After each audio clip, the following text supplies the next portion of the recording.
तो क्या हालचाल सत श्री अकाल, मैं हूं नियॉन मैन एंड गाइस आज हम लोग बात करने वाले हैं अनंत अंबानी एंड राधिका मर्चेंट के वेडिंग के बारे में। तो गाइस आप लोग को पता होगा कि करेंटली इंटरनेट में लोग इस वेडिंग के बारे में बहुत ज्यादा डिस्कस कर रहे हैं एंड इस वेडिंग के अराउंड एक टॉपिक नहीं है क्योंकि इसको हंड्रेड्स ऑफ लोग अटेंड कर रहे हैं, तो हंड्रेड्स ऑफ टॉपिक्स बाहर आ रहे हैं एंड उन टॉपिक्स पर थाउजेंड्स ऑफ मीम्स बन रहे हैं and let me tell you कि एग्जैक्टली क्या डिस्कशन चल रहे हैं। First of all of course बहुत सारे बॉलीवुड सेलिब्रिटीज भी इस वेडिंग को अटेंड कर रहे हैं एंड जब वो लोग वेडिंग के वेन्यू में पहुंच गए थे वहां से उनका ये वाला क्लिप वायरल जा रहा है जहां पर आप लोग देख सकते हो कि बहुत सारे बॉलीवुड सेलिब्रिटीज एक ही बस में एक ही साथ ट्रैवल कर रहे हैं। तो वही इसके ऊपर बहुत सारे ट्वीट्स आ रहे हैं जैसे कि only Ambanis can make all Bollywood celebrities sit together in one बस लाइक देसी बरातीज। फिर किसी ने कहा कि अंबानी साहब ने सारे बॉलीवुड सेलेब्स को एक ही बस में बैठा के उनकी औकात दिखा दी। फिर किसी ने ये मीम भी बनाया Bollywood mega stars in Anant Ambanis wedding. But यार चलिए अब हम लोग बात कर लेते हैं रिहाना के बारे में। तो आप लोगों को पता हो कि famous pop star Rihanna India आई थी just to perform at this wedding and इसके लिए उनको करोड़ एंड करोड़ का पेमेंट मिला है। बट स्टिल वो इस वेडिंग को लेकर एक गलती कर दी थी। आप खुद सुन लीजिए वो क्या बोली थी अपने परफॉर्मेंस से पहले। It is my honor to be here tonight. I've never been to India,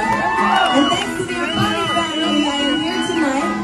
Anant and Raraki, thank you for having me here. God bless your union. तो वही लोग बोल रहे हैं यार कि भाई इतना करोड़ों पैसा मिला है, एटलीस्ट नाम तो ठीक से प्रोनाउंस कर लेती यार रिहाना। बट यार जब उनका परफॉर्मेंस खत्म हो गया एंड जब वो वापस जा रही थी तब उनसे पूछा गया था कि आपको ये एक्सपीरियंस कैसा लगा, आपको इंडिया कैसा लगा। तो वो जवाब दी कि it was the best and I want to come back to India, I loved it here. तो चलिए अब नेक्स्ट टॉपिक की तरफ बढ़ते हैं which is related to MS Dhoni. तो MS धोनी भी अनंत अंबानी के वेडिंग को अटेंड करने के लिए गए हुए हैं, बट इस चीज के लिए उनको हेट भी मिल रहा है। क्यों, मैं आप लोग को बताता हूँ। बेसिकली जब अयोध्या राम मंदिर का इनॉग्रेशन हुआ था तब MS धोनी को भी इन्विटेशन गया था बट वो उसको अटेंड करने नहीं गए थे। उस टाइम भी इस चीज को लेकर कंट्रोवर्सी हुआ था एंड अब जब वो अंबानी के वेडिंग में गए तब उनसे रिलेटेड कुछ ऐसे ट्वीट्स वायरल जाने लगे। अंबानी की शादी में जाने का टाइम है, छपरी MC स्टैंड से मिलने का टाइम है, पर राम मंदिर जाने का नहीं था। फिर किसी ने ये मीम बनाया MS धोनी फॉर राम मंदिर और नेक्स्ट फोटो में MS Dhoni for Ambanis wedding. और इस सिचुएशन के ऊपर मैक्सन भी रिएक्ट करते हुए ये ट्वीट किए MS Dhoni subscribe to long term hate by not attending the Ram Mandir event but attended Ambani's wedding. And now final topic इस शादी से रिलेटेड है रोहित शर्मा वर्सेस हार्दिक पांड्या का। आप लोगों को पता होगा couple of months ago Mumbai Indians की तरफ से अनाउंस किया गया था कि रोहित शर्मा को कैप्टेंसी से हटा के हार्दिक पांड्या को मुंबई इंडियंस का कैप्टेंसी दे दिया गया है। तो बहुत सारे रोहित शर्मा के फैंस बिल्कुल भी इससे खुश नहीं थे। इनफैक्ट रोहित शर्मा की वाइफ तो पब्लिकली इसके अगेंस्ट बात भी की है। बट नाउ ये लोग दोनों भी शादी में गए and physically for the first time वो मिलने वाले इस कंट्रोवर्सी के बाद। तो इसके ऊपर भी बहुत सारे ऐसे मीम्स बन रहे हैं कि भाई जब रोहित शर्मा और हार्दिक पांड्या वेडिंग में मिलेंगे तब कुछ ऐसे सीन्स होंगे। अब फोटोज देखो यार, सब लोग ऐसे फोटोज पोस्ट कर रहे हैं। एनीवेज तो चलिए अब आगे बढ़ते हम लोग बात करने वाले गौतम गंभीर के बारे में। तो गौतम गंभीर अपने क्रिकेट कमिटमेंट्स की वजह से पॉलिटिक्स को क्विट कर दिए। जहां गाइस गौतम गंभीर एक MP थे बट अचानक से आज वो ट्वीट करके बता दिए कि उन्होंने रिक्वेस्ट डाल दिया अपने पार्टी प्रेसिडेंट को to relieve him of all his political duties ताकि वो अपने अपकमिंग क्रिकेट कमिटमेंट्स पर फोकस कर पाए। बट एनीवेज चलिए अब आगे बढ़ते हम लोग बात करने वाले एक बहुत ही शेमफुल एंड शॉकिंग न्यूज के बारे में। तो गाइस झारखंड से वाला न्यूज आ रहा है। बेसिकली एक वुमेन है जो कि बाइकिंग कम्युनिटी से है, उनके इंस्टाग्राम में ऑलमोस्ट 2 लाख फॉलोअर्स भी एंड शी स्पेनिश। वो इंडिया में आई हुई थी अपना टूर करने के लिए एंड बहुत सारे वीडियोस वगैरह भी पोस्ट की थी। बट कल उनके साथ एक बहुत ही हॉरिफाइंग इंसिडेंट हो गया। GS फिल्म्स इस इंसिडेंट के बारे में बताएं एंड कुछ अर्ज भी किए, आप खुद सुन लीजिए।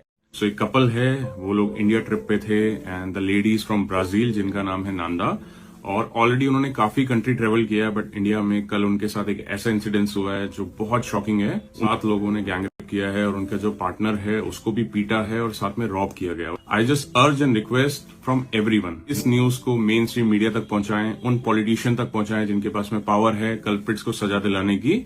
And I really want justice for them. And yeah guys, जब से इससे रिलेटेड न्यूज बाहर आया है तब से कुछ ऐसे रिपोर्ट्स आ रहे हैं कि इस पर इन्वेस्टिगेशन स्टार्ट हो चुका है and out of the 7 youths जो कि ये घिनौनी हरकत की है उनमें से 3 लोगों को ऑलरेडी अरेस्ट कर लिया गया एंड बाकी 4 लोगों को ढूंढा जा रहा है अभी। एवरीवन इज होपिंग कि वो सब लोग पकड़ा है एंड उनके अगेंस्ट स्ट्रिक्ट एक्शन लिया जाए। तो चलिए अब आगे बढ़ते हम लोग बात करने वाले डॉली चाय वाला के बारे में। तो डॉली चाय वालों को कुछ लोग जो छपरी बोलते हैं उस पर वो रिस्पॉन्ड किए। जहाँ गाइस जब से डॉली बिल गेट से मिले उनके बारे में बहुत सारे लोग बात कर रहे हैं एंड कुछ लोग उनको छपरी भी बोलते हैं। वेल उनको रिस्पॉन्ड करते हुए वो अपने इंस्टाग्राम में ये रील अपलोड किए। कुछ लोग आए थे हमारे चाय के टपरी पर और चले गए थे हमको छपरी बोलकर। ये तो मेहनत का फल है ना साहब। आ गए ना सीधा बिल गेट्स सर को चाय पिलाकर, समझने का काम है। नॉट ओनली दिस, इसके बाद वो अपने इंस्टाग्राम में ये वाला रील भी शेयर किए जहाँ पर आप लोग देख सकते हो कि वो लैम्बोर्गिनी कार के आगे ऐसे ही एक पोज करते हुए वीडियो पोस्ट किए। अब इस वीडियो को भी देखकर बहुत सारे लोग कुछ ऐसे कमेंट्स करने लगे जैसे कि लक्ष्य चौधरी बोले reels is greater than any degree. फिर किसी ने कहा बिल गेट्स शायद 10 या 15 करोड़ दे गया होगा एक चाय के बदले में। फिर किसी ने कहा you laugh at his looks, he laughs at your bank balance. And एक पर्सन ने तो प्रेडिक्शन डाल दिया कि मैं बोल रहा हूँ अब ये बिग बॉस में आ जाएगा। एनीवेज चलिए अब आगे बढ़ते हम लोग बात करने वाले Neeraj Goyat versus Jake Paul के बारे में। तो Neeraj Goyat and Jake Paul का बॉक्सिंग मैच इंडिया में भी होने का चांसेस है। जहां गाइस नीरज गोयत अपने इंस्टाग्राम में एक वीडियो शेयर किए थे जहां पर जेक पॉल उनके फाइट के बारे में बात कर रहे थे एंड ये भी बोल रहे थे कि वो इंडिया में फाइट करना चाहेंगे। आप खुद सुन लीजिए।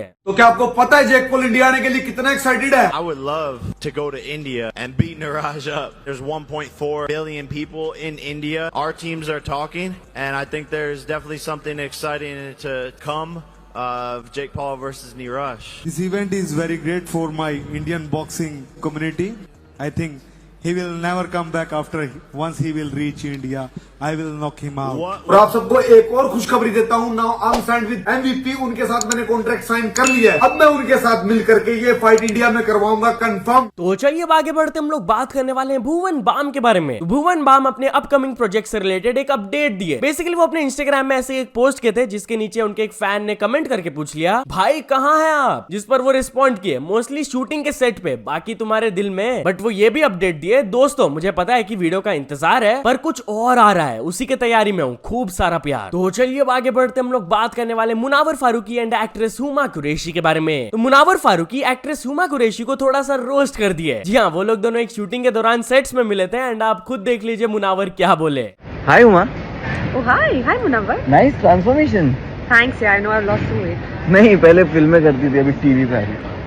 So rude. तो चलिए अब आगे बढ़ते हम लोग बात करने वाले इंडियन स्टार्टअप्स के लिए एक ब्लैक डे के बारे में। तो गाइस कल अचानक से गूगल की तरफ से एक अनाउंसमेंट आ गया कि वो कुछ बड़े बड़े इंडियन स्टार्टअप्स के एप्स को अपने गूगल प्ले स्टोर से हटा रहे हैं। लिस्ट आप लोग के सामने है 99 acres, Alt Balaji, Kuku FM, Naukri.com, Shaadi, Stage and many others. Now of course यार आप इमेजिन करो कि आप एक स्टार्टअप के CEO हो एंड अचानक से गूगल आपके ऐप को प्ले स्टोर से हटा देता है। भाई बहुत बड़ा इंपैक्ट पड़ता है बिजनेस पे। तो इस पर रिएक्ट करते हुए कुछ बड़े CEOs जैसे कि अनुपम मित्तल ये ट्वीट किए कि today is a dark day for India internet. Google ने मेजर एप्स को डीलिस्ट कर दिया जबकि कोर्ट्स में हियरिंग्स चल रहा है। This shows their little regard for India and make no mistake this is the new digital East India company and this lagaan must be stopped.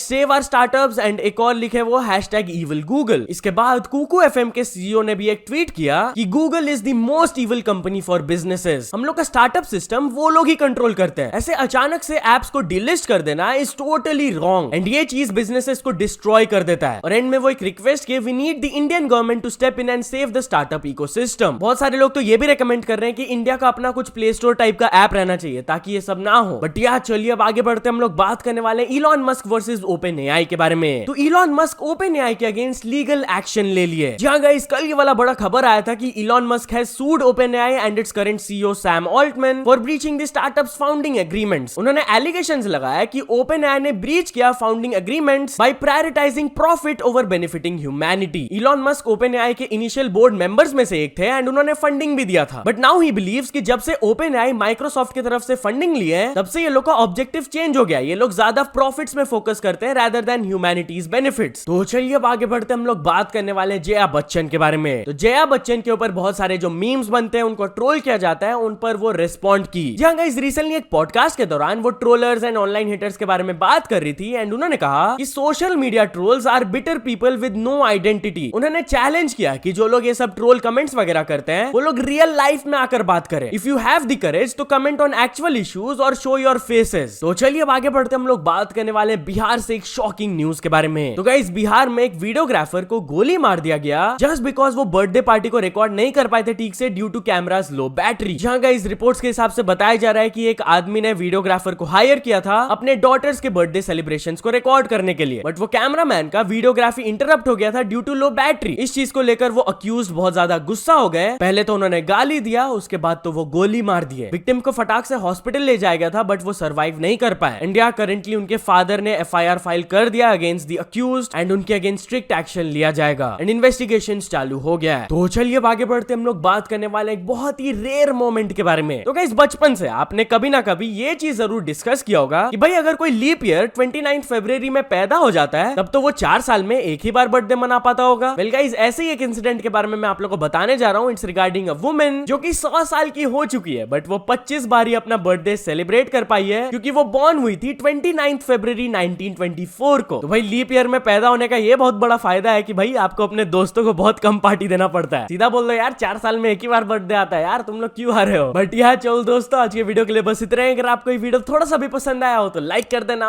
Channel को अभी तक सब्सक्राइब नहीं किए हो तो जल्दी से जल्दी सब्सक्राइब भी कर लेना। न्यूज सबमिशन का लिंक डिस्क्रिप्शन में, वहां से जाके आप कुछ न्यूज भेजोगे तो आपको क्रेडिट्स भी मिल सकता है मेरे डिस्क्रिप्शन में। तो ऐसे सपोर्ट करते रहना। मिलते हैं नेक्स्ट वीडियो में। Till then bye bye.